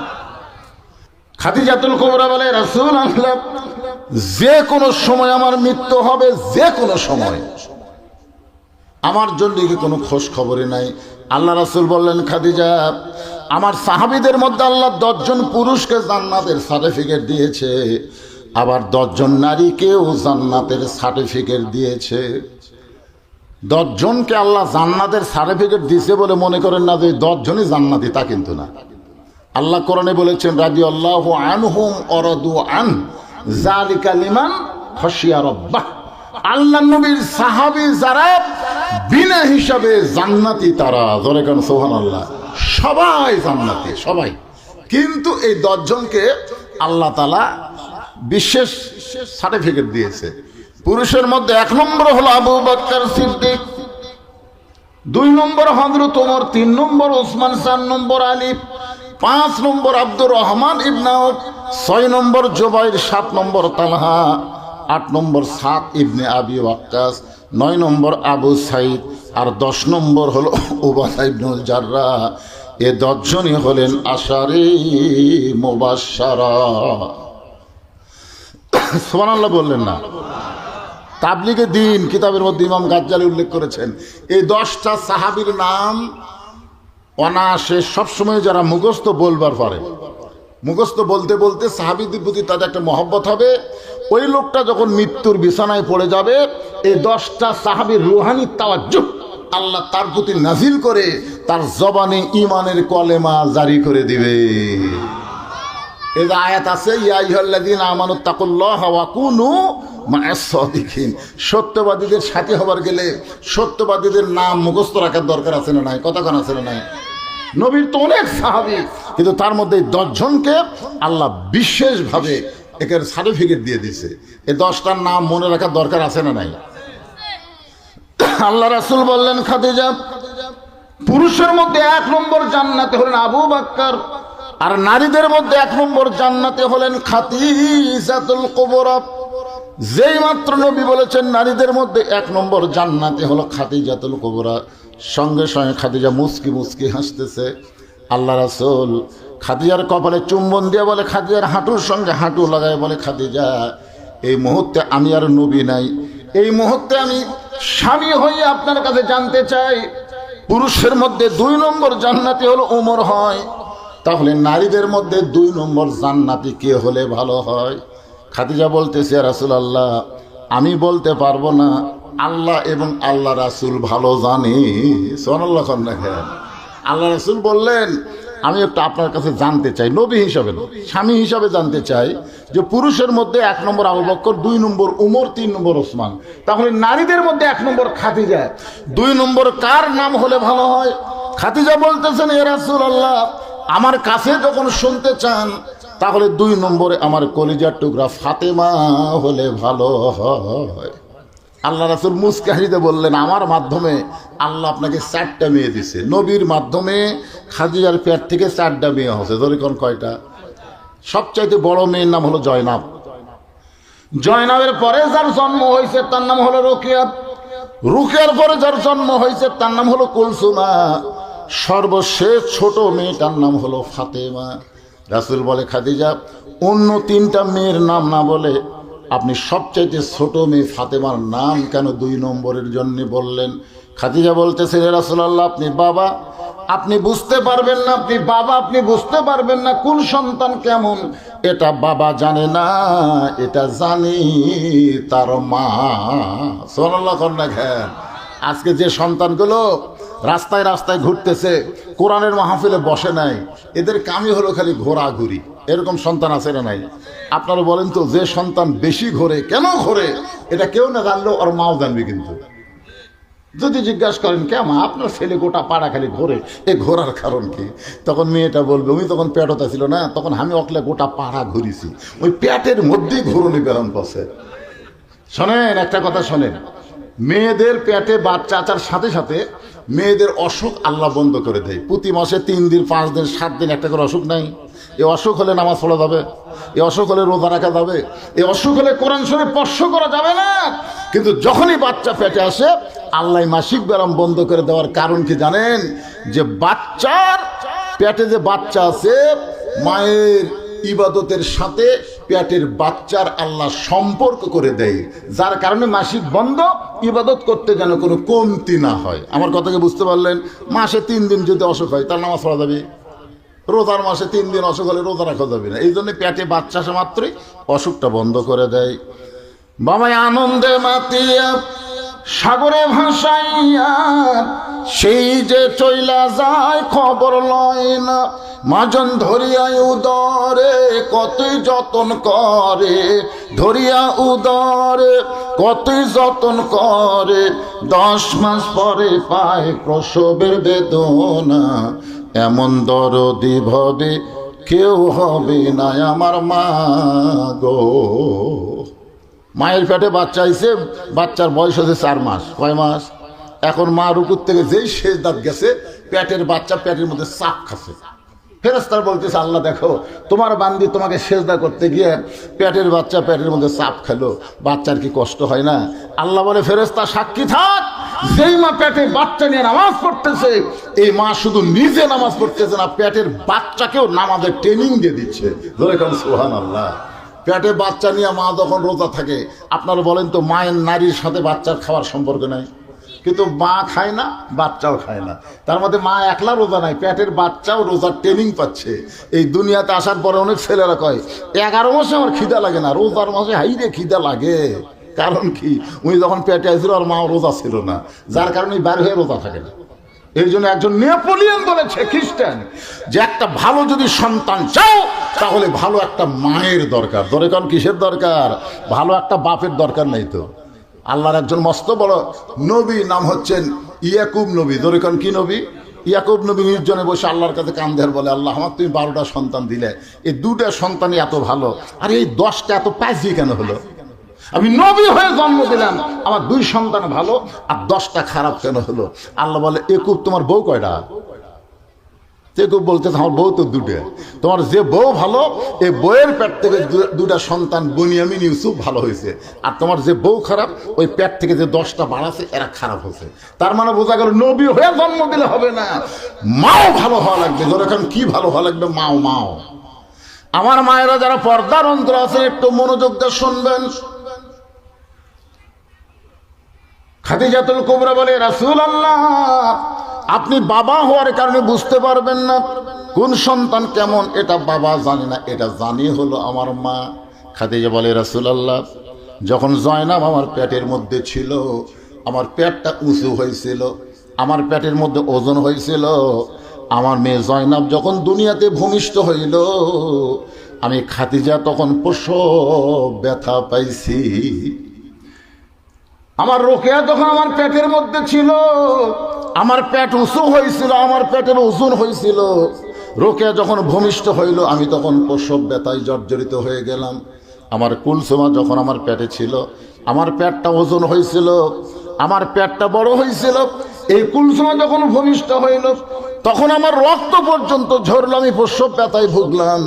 কিন্তু আল্লাহর শপথ করে বলতেছি, আমার ফাতেমা যখন পেটের মধ্যে ছিল, আমার পেটটা উঁচু হয়েছিল, কিন্তু ফাতেমার ওজন আমি বুঝতে পারি নাই। এই ফাতেমা যখন ভূমিষ্ঠ হইল, আমার কোনো প্রসব ব্যথা হয়নি। আমি তাকায় দেখি আমার কলিজার টুকরা ফাতেমা তার 2টা হাত দিয়া তার ইজ্জত ঢেকে দুনিয়াতে চলে আইছে। আমি মা হইয়াও কোনোদিন তার ইজ্জত পর্যন্ত দেখতে পাইনি। আমি সেই দিন থেকে বুঝতে পেরেছি আমার মেয়ে ফাতেমা সাধারণ কোনো মেয়ে না। আল্লাহ যখন আমাকে 1 নম্বরে রাখছে, আমার ফাতেমাকে আল্লাহ যেন ওমরের মতন 2 নম্বরে রাখে। পুরুষের মধ্যে 2 নম্বর ওমর, মেয়েদের মধ্যে 2 নম্বর যেন ফাতেমা হয়। সঙ্গে সঙ্গে আল্লাহ রাসূল খাদিজার কপালে চুমা দিয়ে নবীর চোখ দিয়ে দর দর করে পানি পড়তেছে। খাদিজা বলে, রাসূলুল্লাহ, আমার কপালে চুমা দিয়ে আপনি কেন কাঁদতেছেন, কি দুঃখ আপনার? রাসূল বলে, খাদিজা, আপনার ফাতেমা তো জান্নাতি নয়, আপনার ফাতেমা তো জান্নাতি নয়। খাদিজা বলে, রাসূলুল্লাহ, তাহলে ফাতেমার খবর কি? রাসূল বললেন, আপনার পেটের মেয়ে ফাতেমা হলো জান্নাতি, নারীদের নেত্রী। আপনার তো সুবহানাল্লাহ করলেন, কিন্তু এইটা শোনার পরে খাদিজার সুবহানাল্লাহ হয় না। কি করলেন হুজুর? সর্বপ্রথম আমি ঈমান গ্রহণ করছি, সর্বপ্রথম আপনাকে নবী বলে স্বীকার কে করছে? এই দুনিয়ার কেউ যখন আপনাকে নবী বলে স্বীকার করে নাই, সর্বপ্রথম আমি খাদিজা আপনাকে নবী বলে স্বীকার করছি। যত সম্পদ ছিল সব আল্লাহ দিয়ে দিছি, ইসলামের জন্য আমি কি করিনি? আর আল্লাহ আমাকে বাদ দিয়ে আমার পেটের মেয়ে ফাতেমাকে নেত্রী বানালো। নেত্রী আমাকে বানান যায় না? মানে নেত্রী হওয়ার জন্য সবাই আশা করে, ধরে কোন ঠিক কিনা? একজন নেত্রী আছিল, আর এক নেত্রীর দিলের মধ্যে ঢুকেলো অন্যায়। এতিমের মাল বলে ভোগ করছে, এতিমের মাল ভোগ করবি, তাই এতিম লালন পালন করছে। তারেক জি আরাফাত এরা কি এতিম ছিল না? যে এতিম লালন পালন করছে, তাই বলে এতিমের মাল ভোগ করবি। সমস্ত টাকা ব্যাংকত আছে, 2 কোটি, এখন 12 কোটি হয়ে গেছে। এই যে একটা মিথ্যা অজুহাতকারী নেতৃত্ব টিকার জন্য, এই মেয়ে মানুষের কলজা ভরা হিংসা থাকার জন্য একটা ভালো মানুষ দেশ নেত্রীকে অন্যায়ভাবে জেলখানা বন্দি করে, এটা কথা কন না কেন ভাইজান? কারণ শহীদ প্রেসিডেন্ট জিয়াউর রহমান, খালেদা জিয়া নিয়ে বাংলাদেশের কোনো দলের সমালোচনা নেই, এক আওয়ামী লীগ ছাড়া। আমার কথা কি বুঝতে পারলেন? হ্যাঁ, বেগম জিয়া আলেমদের কত মহব্বত করছে আপনারা জানেন, আলেমদের কত মহব্বত করছে। একটু মনোযোগ দিয়ে শুনবেন। খাদিজা হলো মা, ফাতেমা হলো মেয়ে। মাকে আল্লাহ 1 নম্বর জান্নাতি, আর মেয়েকে আল্লাহ বানাইছে জান্নাতি নারীদের নেত্রী। সঙ্গে সঙ্গে খাদিজা নবীর হাতটা বুকের মধ্যে চেপে ধরে বললেন, ইয়া রাসূলুল্লাহ, কোন আমলের কারণে আমাকে বাদ দিয়া আমার পেটের মেয়ে ফাতেমাকে আল্লাহ জান্নাতের নেত্রী বানালো? এটা যতক্ষণ আপনি না বলবেন ততক্ষণ আপনার হাত আমি ছাড়ব। মেয়ে মানুষের জিদ বেশি না কম? আল্লাহ নবীর হাত বুকের মধ্যে চাপা ধরে বলতেছে, হুজুর, কোন আমলের কারণে আমাকে বাদ দিয়ে আমার পেটের মেয়ে ফাতেমাকে খাতুনে জান্নাত ডিগ্রি দিল? এটা যতক্ষণ না বলবেন আপনার হাত আমি ছাড়বো না। রাসূল বললেন, খাদিজা, আমি আপনাকে 2টা প্রশ্ন করব। আমার 1 নম্বর প্রশ্ন হলো, আপনি হিসাব করে দেখেন তো আপনি কত বছর বয়সে ঈমান গ্রহণ করছেন? খাদিজা বলছে যে, হুজুর, আমি যখন আপনার হাতে ঈমান গ্রহণ করেছি তখন আমার বয়স হলো 55 বছর। আল্লাহ রাসূল বলে, খাদিজা, ঈমান গ্রহণ করার আগে আপনি কি ছিলেন? খাদিজা বলতেছে, ঈমান গ্রহণ করার আগে আমি কাফের ছিলাম। আল্লাহ নবী বলেন, খাদিজা, তোমার হায়াতের 55 বছর তুমি কুফরি হালে কাটাইছো। আর যে ফাতেমা তোমার পেটের মেয়ে, সে কত বছর কুফরি হালে কাটাইছে? একটাবার হিসাব করে বলো। খাদিজা বলতেছে, জান্নাতি, জান্নাতি, আমার ফাতেমা জান্নাতি হয়ে জন্ম নিয়েছে। রাসূল বলে, 1 নম্বরে তো আপনি ধরা খেলেন, 1 নম্বরে আপনি ধরা খেলেন। আপনি 55 বছর কুফরি হালে কাটাইছেন, আর আপনার ফাতেমার জন্মসূত্রে জান্নাতি হয়ে জন্মেছে। ও খাদিজা, এখন আপনাকে আমি 2 নম্বর প্রশ্ন করি, একটু হিসাব করে দেখেন তো আপনার নাকের সাইজ কেমন? এটা দুনিয়ার কত পুরুষ বলতে পারে? আপনার চোখের সাইজ কেমন? এটা দুনিয়ার কত পুরুষ বলতে পারে? আপনার দাঁতের সাইজ কেমন? এটা দুনিয়ার কত পুরুষ বলতে পারে? আপনার গায়ের রং কেমন? এটা দুনিয়ার কত পুরুষ বলতে পারে? খাদিজা বলে, রাসূলুল্লাহ, 40 বছর বয়সে যখন আপনাকে স্বামী বলে স্বীকার করলাম, ওই সময় মক্কার সবচাইতে ধনবতী রমণী আমি ছিলাম। এই ধনবতী হওয়ার পেছনে কারণ হলো আমার অনেকগুলো ব্যবসা ছিল। এই ব্যবসা চালাইতে গিয়ে হাজার হাজার পুরুষের সঙ্গে আমার লেনদেন হয়েছে। পুরুষের সঙ্গে কাজ কারবার করার কারণে অনেক পুরুষ খাদিজার নাকের সাইজ কেমন বলতে পারে, অনেক পুরুষ খাদিজার চোখের সাইজ কেমন বলতে পারে, অনেক পুরুষ খাদিজার মুখের সাইজ কেমন বলতে পারে, অনেক পুরুষ খাদিজার গায়ের রং কেমন বলতে পারে। রাসূল বলে, খাদিজা, এখন আপনি বলেন তো আপনার পেটের মেয়ে ফাতেমার নাকের সাইজ কেমন, মুখের সাইজ কেমন, গায়ের রং কেমন? এটা দুনিয়ার কত পুরুষ বলতে পারে? খাদিজা বলতে যে, পর্দানিশী আমার ফাতেমা পর্দার ভিতরে জন্ম নিয়েছে। আল্লাহ রাসূল বলে, খাদিজা, আপনি মা হয়ে শুধু বলতে পারবেন ফাতেমা পর্দার মধ্যে জন্ম নিয়েছে, কিন্তু আমি বাবা নবী হয়ে বলতেছি ফাতেমা শুধু পর্দার মধ্যে জন্ম নেয় নাই, ফাতেমা পর্দার মধ্যে বড় হবে, এমনকি শেষে ফাতেমা পর্দার ভিতরে এই দুনিয়া থেকে বিদায় নিবে।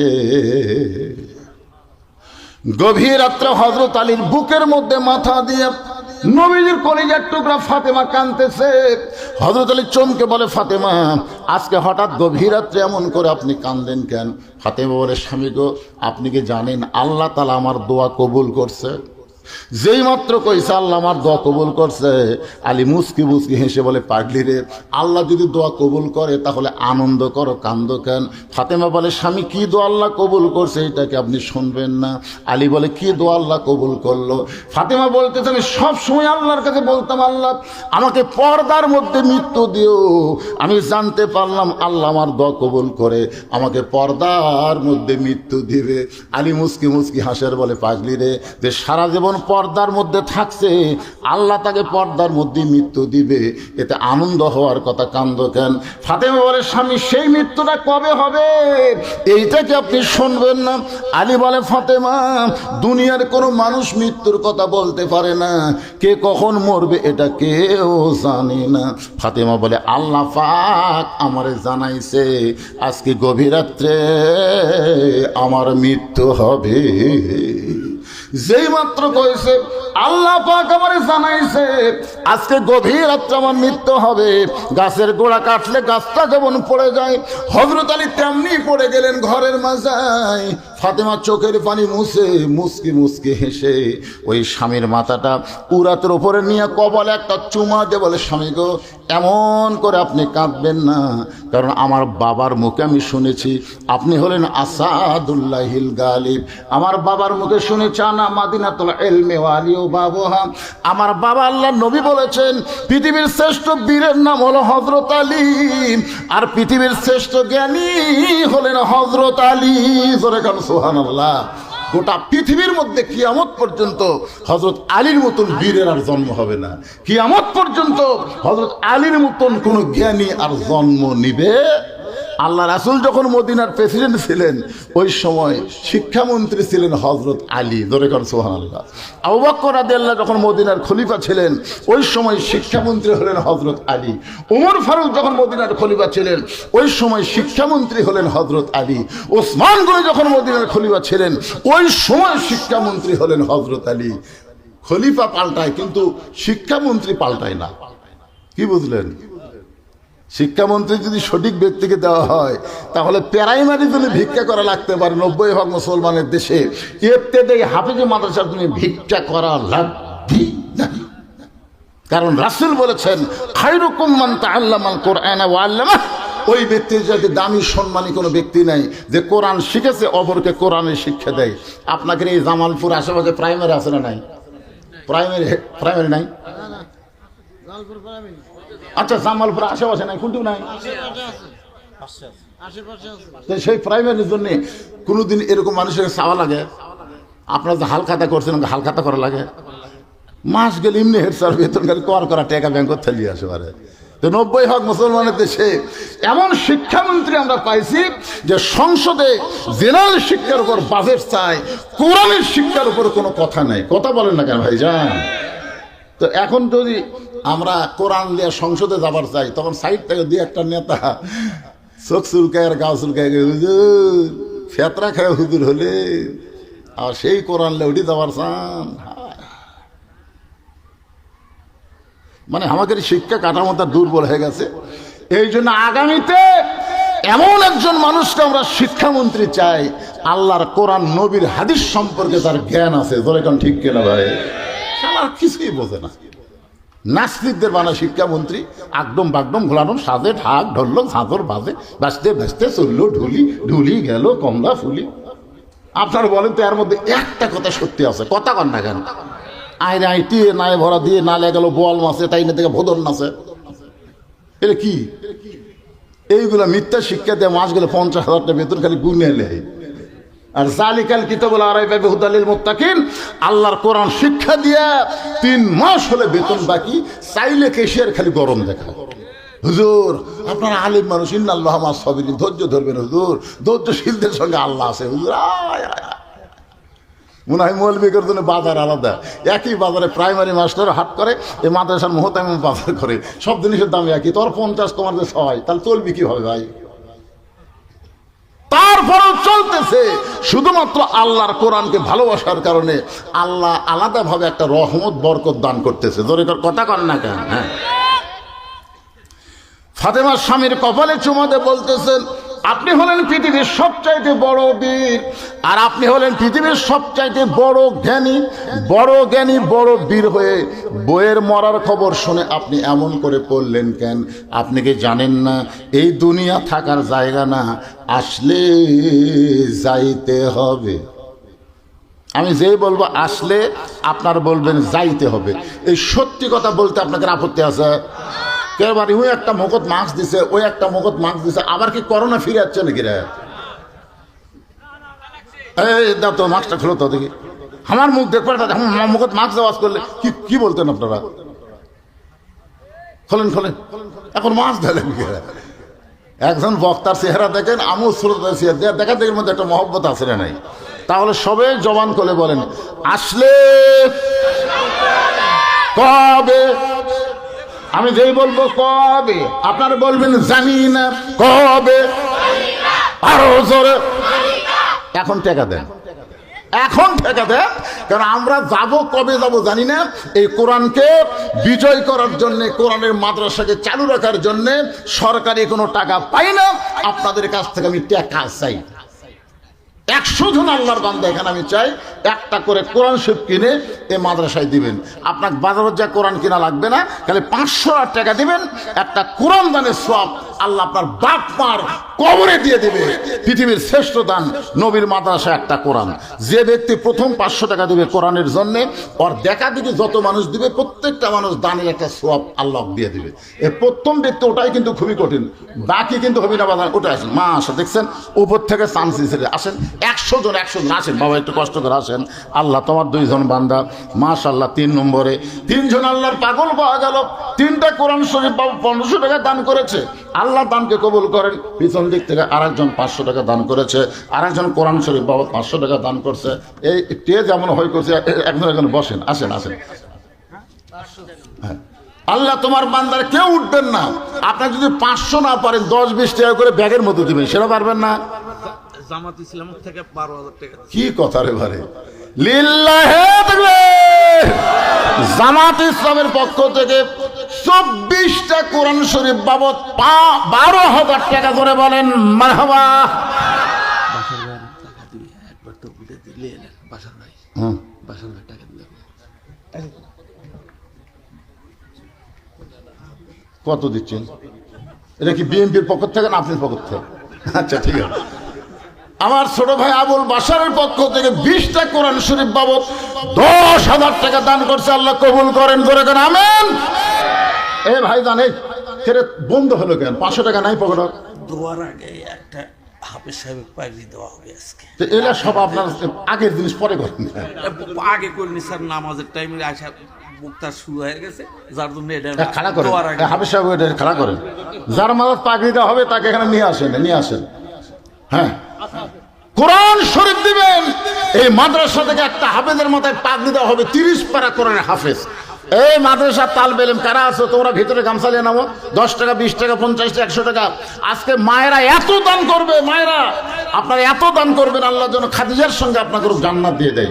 মায়েদের কাছে বিশ্বস্ত লোক পাঠাবেন, যাকে তাকে দান পাঠান না, টাকা লিয়ে যান অন্য সাইড না মারে, বিশ্বস্ত লোক পাঠান। আরেকজন আল্লাহর বান্দা কোরআন শরীফ বাবদ 500 টাকা দান করেছে, আল্লাহ দানকে কবুল করেন। আল্লাহ নেক নিয়ত নিয়ে গেছে পড়া, আল্লাহুম্মা আমিন। এটা কি রে? এটা কি? ও বাক্স, মাশাআল্লাহ ভালো সিস্টেম করছে। শরম নাই, কোনো শরম নাই বাবা। আপনার যদি 100 দেন, 200 দেন, কোনো শরম নেই, যা পারবেন আল্লাহর রাস্তায় নবীর মাদ্রাসাকে মহব্বত করে দান করবেন। আল্লাহর একজন 500 টাকা দান করেছে কোরআন শরীফ বাবদ, আল্লাহ দানকে কবুল করেন। আল্লাহ নেক নিয়ত নিয়ে গেছে পড়া, আল্লাহুম্মা আমিন। এই বাচ্চা হাফেজ কি কথা, এই আগায় তোরা এই এত পুচকা করে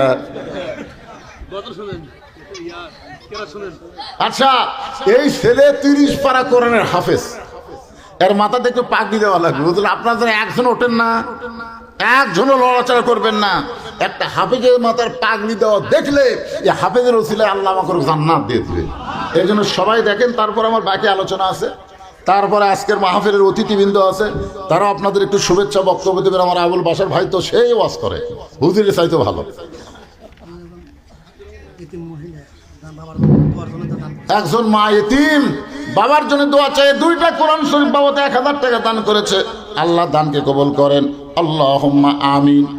এখানে লেখছে হুজুর মাদ্রাসা কমিটির সভাপতি, সেক্রেটারি, ক্যাশিয়ার সহ আরো যারা আছেন তারা কে কি দিবেন তা স্টেজেই একটু কালেকশন করার চেষ্টা করেন। কিন্তু মারাত্মক ফতুয়া দিছে রে। আচ্ছা ঠিক আছে, মাদ্রাসার সভাপতি কে ভাই? এই মাদ্রাসার সভাপতি কে রে?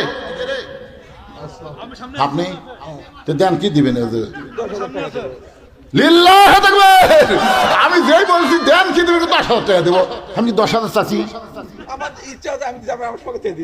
20,000 দেন। খুশি মানে সেই খুশি। লিল্লাহি তাকবীর। সম্মানিত সভাপতি সাহেব 20,000 টাকা ধরে বলেন মারহাবা। সভাপতি যে আগ্রহ নিয়ে দিয়েছে, সেক্রেটারি ভাই কুটিরে, এই সেক্রেটারি ভাই কোনটা? মাশাআল্লাহ, আবার 10 সভাপতির টাকা আপনি 5 কমান, 15 কমান, সমান সময় না না 15 দেন। শোনেন, আসেন ভাই, আসেন, দৌড় দেন। আপনি কি দৌড়ালি বাঁচবেন? কি কয় 15 দেন। লিল্লাহি তাকবীর। সেক্রেটারি সাহেব 15,000 টাকা করে বলেন মারহাবা। এক দৌড়ে কেশিয়ার আসেন তো, কেশিয়ার এক দৌড়ে আসেন, কেশিয়ার সাহেব আসেন। কে রে কেশিয়ার? কে রে? কোনটা কেশিয়ার নাই? সবার কেশিয়ার কে? সেটা হলেই হবে, একটা হলেই হবে। সবার কেশিয়ার কে? এই মাদ্রাসার যারা সদস্য, জি, সহসভাপতি আছে মমতাজুর রহমান মাস্টার সাহেব। কোন পদে আছেন? ও আচ্ছা আচ্ছা, উনি নাই, স্টেজের ওপর নাই। কোথায় আছে?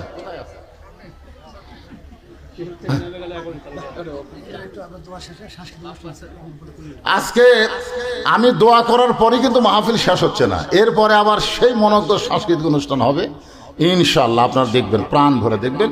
এখন একটু ছেলেটার জন্য আপনার প্রাণ খুলে দোয়া করে দেখেন। এত ছোট মানুষ এই সিনার মধ্যে 30 পারা কোরআন ঢুকাইছে। আপনি যেখান থেকে ধরবেন সেখান থেকে অনর্গল আপনাকে কোরআন শুনিয়ে দিবে। ওই কথা ঠিক মতো করার পারে না, কিন্তু কোরআন ঠিকই করে। মাশাআল্লাহ।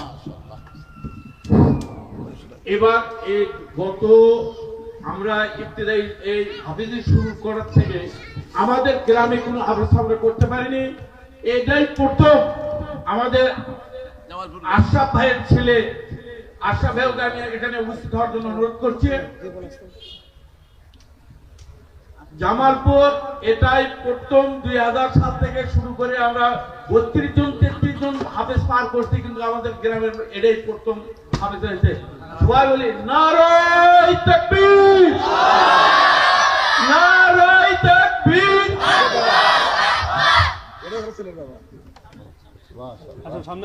এ পর্যায়ে সভাপতি সাহেবের আমি এই বাচ্চার এক সেট কাপড় দেওয়ার জন্য বিনীত অনুরোধ করছি।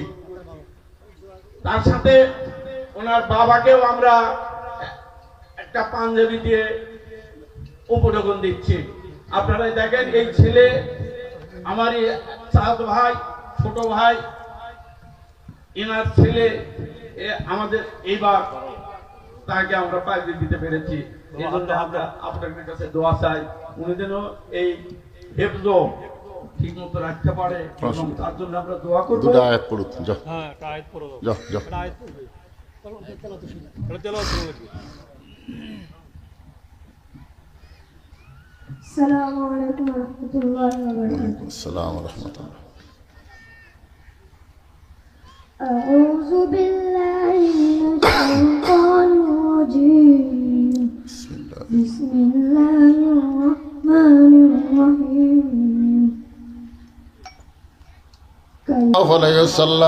ফাতেমা বলে স্বামী গো আমি দুনিয়া থেকে বিদায় নেওয়ার পরে আমার 3টা চাওয়া আপনার পুরা করা লাগবে। আলী কান্দার বলে, ফাতেমা দুনিয়ার জীবনে গরিব ছিলাম বলে তুমি কিছুই চাইলে না, মরার পরে তুমি কি চাইবা ফাতেমা? ফাতেমা বলে, আমার চাওয়া হলো মাত্র 3টা। আমার মায়েরা যারা পর্দা আছেন একটু মনোযোগ দিয়ে শুনবেন। 1 নম্বর চাওয়া হলো, আমি রাতের বেলা দুনিয়া থেকে বিদায় নিব, রাতের বেলায় আমাকে দাফন করা লাগবে। আমার 2 নম্বর চাওয়া হলো, আমার কোনো জানাজার ব্যবস্থা করবেন না, জানাজা করবেন ঠিকই কিন্তু ব্যবস্থা করবেন না।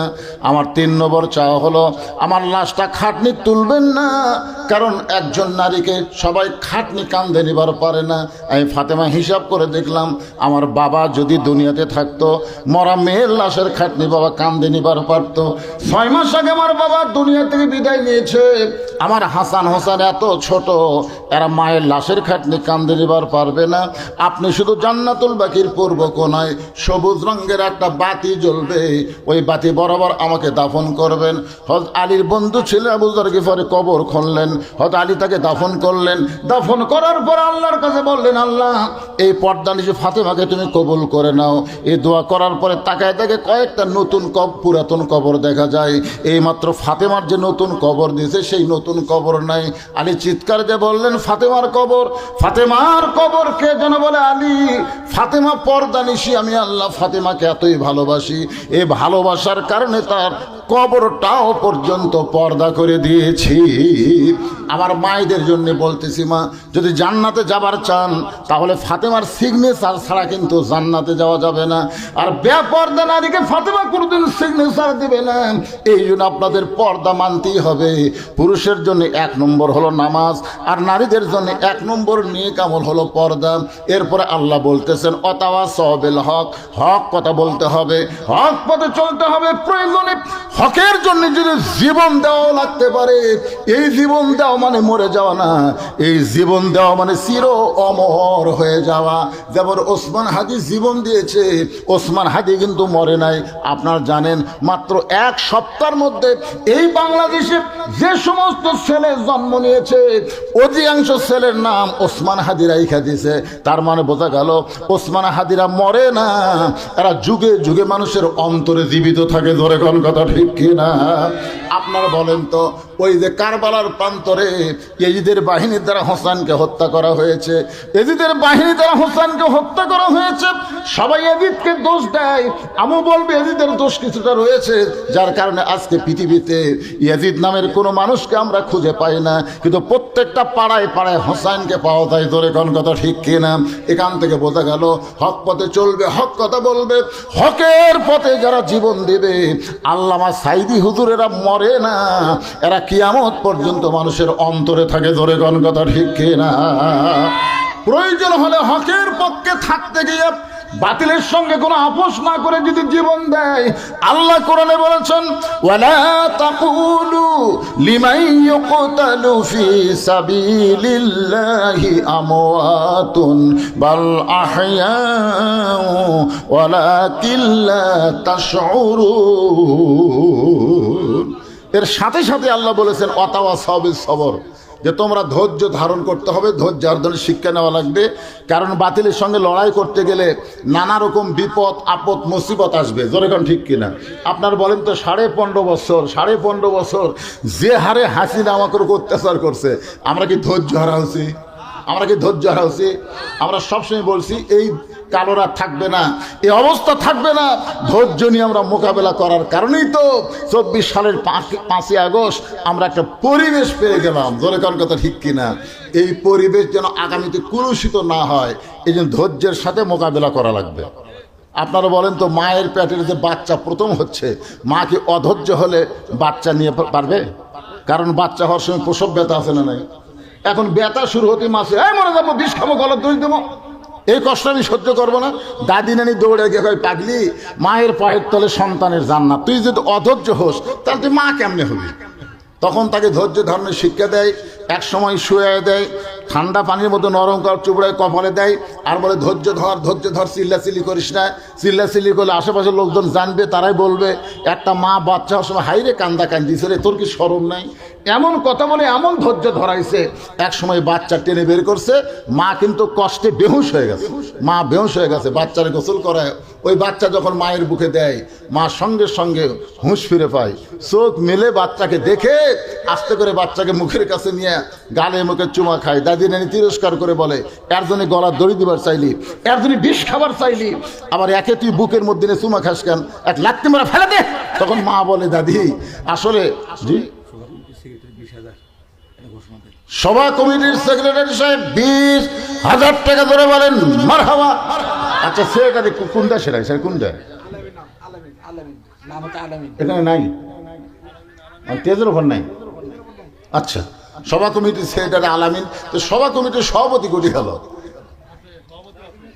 কোটি তো এখন ডাকে ডাকে কি আনা দিতে হয়? যে মাদ্রাসা আপনারা করছেন, আমি যখন প্রথম আইছিলাম মাদ্রাসা কেমন ছিল, আজকে মাদ্রাসার মধ্যে ঢুকে তো প্রাণ ভরে গেল, কিন্তু ছাত্র একটু কমে গেছে, কোনো হিংসা। ওরে বাবা, 200 কে যেন হাতে 5-7 জন, তাহলে এরা বোধহয় মাদ্রাসার বিরুদ্ধে, বুঝলেন?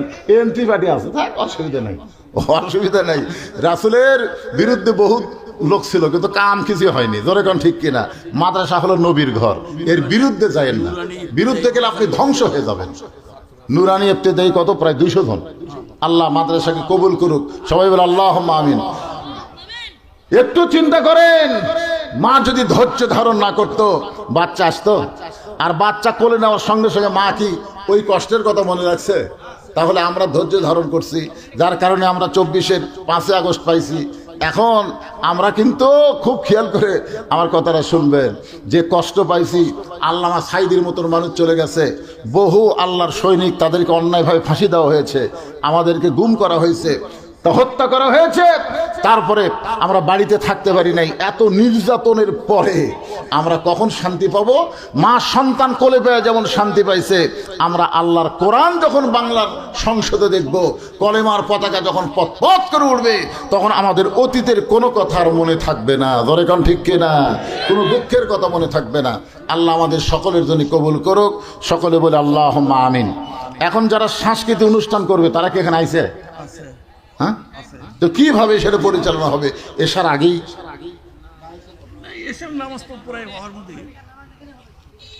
না, নামাজ পড়াই হওয়ার মধ্যে, নামাজ এখানে হবে ইনশাআল্লাহ, নামাজের পরে এখানে হবে, নামাজ এখানে জামাতের নামাজ হবে ইনশাআল্লাহ। হ্যাঁ, এখানে জামাতের নামাজ হবে, তারপর ইনশাল্লাহ সাংস্কৃতিক অনুষ্ঠান হবে। আপনাদের অতিথি সভাপতি কেউ এখনো, সভাপতি সাহেব আসেনি, অতিথিরা আইছে না, এটা সভাপতি লাগতো, উনি এরা আমি চিনি না। সভাপতির পক্ষে পাঠাচ্ছে, আচ্ছা ঠিক আছে, নমিনেশন নেওয়ার জন্য ঢাকা গেছে। আচ্ছা আচ্ছা। এখন একটা সংক্ষিপ্ত দোয়া করতেছি নামাজের আগে, আমরা সবাই আল্লাহুম্মা আমিন। হে আল্লাহ তাআলা, এই আদায়ের বাক্স দ্বারা আদায় করছেন, বাক্সগুলো টেনে দিয়ে দেন আল্লাহ। মাগরিবের পর থেকে দীর্ঘ সময় পর্যন্ত সূরা আসরকে সামনে নিয়ে তোমার সামনে আলোচনা করা হলো আল্লাহ। আজকের মাহফিলকে তুমি কবুল করে নাও আল্লাহ। যতটুকু আলোচনা হয়েছে এর মধ্যে ভুল ত্রুটি হলে মাফ করে দাও, জাহাদিয়া মঞ্জুর করো, সোনার মদিনায় আল্লাহ কবুল করে নাও। আমরা যারা হাত তুলেছি, আমাদের বাপ মা যাদের কবরে গেছে, আল্লাহ বাপ মার কবরকে জান্নাতের টুকরা কবুল করে নাও। আজকের মাহফিলের সম্মানিত সভাপতি, প্রধান অতিথি, বিশেষ অতিথি, আল্লাহ সকলকে কবুল করে নাও আল্লাহ। মোনাজাতের পরে ঈশান নামাজ হবে, তারপরে আবার সাংস্কৃতিক অনুষ্ঠান হবে আল্লাহ। পুরা অনুষ্ঠানকে আল্লাহ তুমি রহমত বরকতের সাথে কবুল করে নাও। অত্র এলাকার সমস্ত মানুষকে আজকের মাহফিল কামিয়াবি করার জন্যে আল্লাহ তুমি তাদেরকে রহমতে সাহায্য করো আল্লাহ। আমি সকলের জন্য দোয়া করি, সকলের কাছে দোয়া চাই আল্লাহ আমাদের মৃত্যুর সময় জবানে জারি করে দিও লা ইলাহা ইল্লাল্লাহু মুহাম্মাদুর রাসূলুল্লাহ সাল্লাল্লাহু